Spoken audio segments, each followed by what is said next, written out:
I never thought a simple weekend camping trip would turn into something I still can't explain. The first night felt normal enough. Tent pitched near the edge of the woods, fire crackling, the smell of pine thick in the air. But there was this subtle unease I couldn't shake. Every rustle of leaves felt amplified, every snapping twig made me jump. My friends laughed it off. But deep down, I knew something was off. That first night, I kept thinking I saw shadows moving just beyond the firelight, but when I blinked, nothing was there. I chalked it up to imagination, exhaustion, and the isolation of the forest. We had arrived mid-afternoon, setting up our tents near a small clearing. The sun was dipping, casting long, strange shadows that seemed to stretch unnaturally. We cooked our dinner over the fire, the usual chatter of jokes and stories filling the space. Yet even in the laughter, I felt eyes on us, like someone or something was watching from the darkness. The first real chill came when I went to gather firewood. I swear I heard a whisper, almost like my name, carried on the wind. I spun around, but there was nothing. Just trees, dark and silent, towering above me. As night fell, the temperature dropped sharply. We all huddled near the fire, blankets pulled tight. Then came the footsteps. At first, I thought it was one of my friends, but no one had left the fire circle. Soft, deliberate steps circling us in the underbrush. Every time I tried to look, they stopped. My heart raced, and I couldn't tell if my mind was playing tricks or if something real was out there. Eventually, exhaustion won, and I forced myself to sleep, telling myself it was just the forest noises at night. Around 3 a.m., I woke to the sound of the tent flap opening. I sat up, frozen, listening to the night air rush in.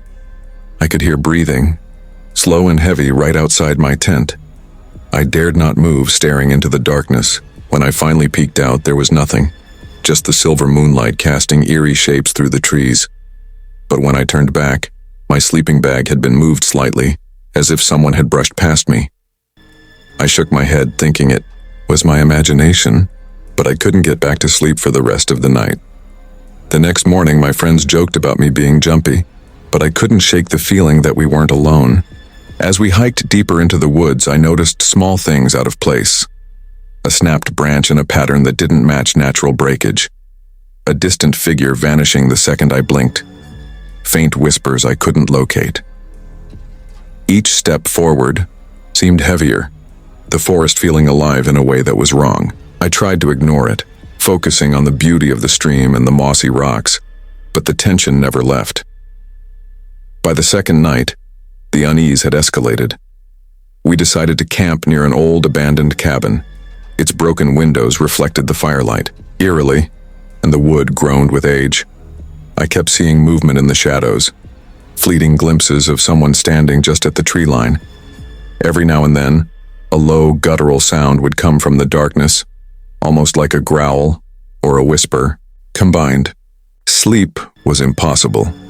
Every small noise made me flinch. Leaves crunching, wind rustling the trees, the faint sound of something dragging along the forest floor. I tried to rationalize it, wild animals, my imagination. But when I went to check the perimeter, I found footprints in the mud that didn't match our group. They were small, human-like, and disappeared suddenly into thick underbrush. A cold shiver ran down my spine, and I rushed back to the cabin. That night, we all slept, lightly, eyes darting to the shadows, ears straining for any abnormal sound. I couldn't shake the feeling that someone or something was watching us, learning us, waiting. Like and subscribe if you want more stories that feel too real to ignore. Part 2 by The third night, things had escalated beyond mere suspicion. Items began moving on their own. A flashlight we left on the ground would be across the tent the next morning. My backpack, zipped tightly, appeared partially open. Contents slightly shifted. My friends laughed nervously, trying to dismiss it as wind or animal interference, but the patterns were too deliberate. The forest itself seemed to conspire against us. Whispers became clearer, almost forming words. I could swear I heard, "Go," over and over in the darkness, coming from different directions. The first real encounter happened when I went for water at the nearby stream. The moon was high, silver light bouncing off the rippling surface.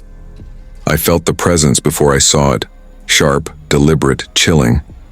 Then I noticed a figure standing at the tree line, just far enough to remain partially hidden, watching me. My heart pounded. I froze, gripping the water jug, debating whether to call out. But as soon as I moved, the figure vanished into the shadows. I sprinted back to camp, voice shaking as I warned my friends. That night, the terror intensified. Someone, or something, was circling the tents. Low scratching sounds at the tent fabric, whispers in a language I didn't understand. At one point, we all woke simultaneously to a heavy thump outside. The tent shuddered as if hit by a fist. I unzipped my sleeping bag slowly, peeking out. Nothing. But then I noticed our food stash gone, completely vanished. Not eaten, just gone. It was as if the forest itself had swallowed it. Then came the notes. Slender, folded pieces of bark and leaves left on our sleeping mats. Scratched on them were symbols that made no sense, but one word was unmistakable. Leave. Panic settled like a weight on my chest. My friends agreed. We had to pack immediately. But when we tried to hike out, we realized the path we had come in on seemed altered, trees and bushes forming unnatural barriers. Every familiar marker looked distorted, as if the forest was reshaping itself around us. The final encounter happened just as dawn approached.